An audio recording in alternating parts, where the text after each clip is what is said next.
All right, let's talk about the kind of more general implication around supporting women 40 on up to buck the system and to color outside of the proverbial lines, if you will, to honor themselves in a way that they're possibly not encouraged to do because, it's our job to keep things all steady and the same and be predictable. But, let's say, as we kind of rise up against that the against part is about fighting for ourselves.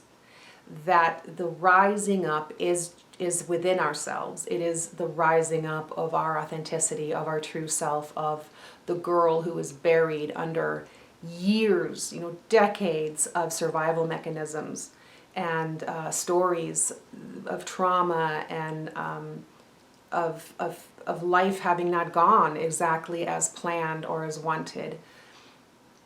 That the uprising isn't against men. It isn't against anyone else. Not against our parents, not against a spouse, a partner, your boss. This is not about feeding an energy that is adversarial and separatist. This is such a root problem that we have in the world, is the constant division, the constant pitting against of one and another. We have seen so much of that during this COVID. People seizing the opportunity to divide and to go against someone else, something else. And we get this idea in our head that is a nurturing and beneficial thing to do, that makes us powerful. There's an illusion of control around the feeling of going against other people and trying to show them up and overpower them. This is not the dynamic that I support for women who want to leave a relationship, most especially, but also any situation, your job or standing up to family members. While I understand that we need to voice to people maybe, how they've hurt us, how they've contributed to our current state of being, which might not be very happy, fulfilled, good. There's a way to do it that isn't aggressive and venomous. And I understand that there's so many different kinds of situations in the world, and this is complicated on a good day. What I'm advocating for is that you fight for yourself, not against other people.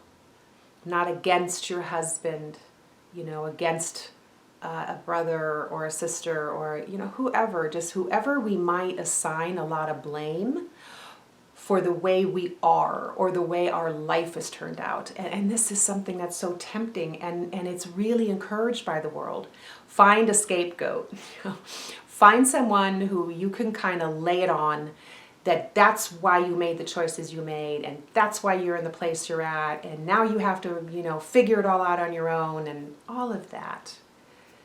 And this is where accountability comes in. The choices that we made. And short of someone actually holding a gun to our head and telling us, if you don't choose that job, choose that spouse, do this thing, do that thing, we made the decisions on our own. We made choices that were definitely rooted in compromised ground, right? As I've been talking about, our childhoods really mess with us, and we go out into the world compromised and still in that weird survival mode that we had in our families. And all of a sudden, we're out there trying to navigate it all. And it's really easy at this stage of life, midlife on up, to just want to kind of blame somebody and to sort of wage a revolution against everybody because this is everyone else's fault. it is a waste of energy. I can't think of a better way to really say it. It is energy that is much better used in advocating for yourself, with yourself, rebuilding yourself on your own ground, you know, keeping your head low and focusing on how you want to, you know, progress from here. Not looking back so much.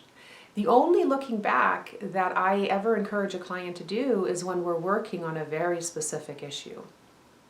You know, when there's abuse at play, you have to go back to that and you have to take it apart and disempower it. But then you let it be. You don't give it any more energy. You don't give it any more of your power. And sometimes that takes a while, absolutely. And then other times people just, they're so ready and they've done maybe some work before, you know, or they're just in a place where they're really able to kind of progress past things. And then sometimes it's you know, things are so painful that they hit you up for a little while. And it's okay. You find your pace. The point is simply to keep the work up, to not give up, to not once again give your power over to somebody like you might have in the past in terms of, well, this is all your fault that I feel this bad and that I'm this damaged. And so I'm going to stay in this damaged, sad place. It's your fault. Well, how does that benefit you? They can't fix you. They can't make it better. They can't undo what's happened. And we can't either. We can't undo things. We can't really fix anything. But what we can do is disempower the sadness, the bitterness, the resentment, the rage, that we stop letting that run our show. Let your focus be on fighting for yourself and not against others. This is a hard topic, and even I still struggle after all these years to articulate it in a way that will hopefully land and encourage you to, you know, not go backward. Because blaming other people is kind of a version of going backward. It just kind of catches us up, kind of snags us, you know. So this is just something that I really encourage with everyone, clients, friends, whenever somebody comes to me and says, I'm trying to get over this and I just can't believe, you know, that my husband's all these years, he's mooched off of me. I've had to do all the work. I've had to have all the jobs and I had the kids. And what has he done? And the rant goes. I always say, you have to start from now. You can certainly tell him why you're leaving or why whatever is happening, that you're going to force counseling or whatever's going on. Sure, you have to tell him why. But after that, what's the point in railing against him? Use your energy to propel yourself forward. I'll leave that there.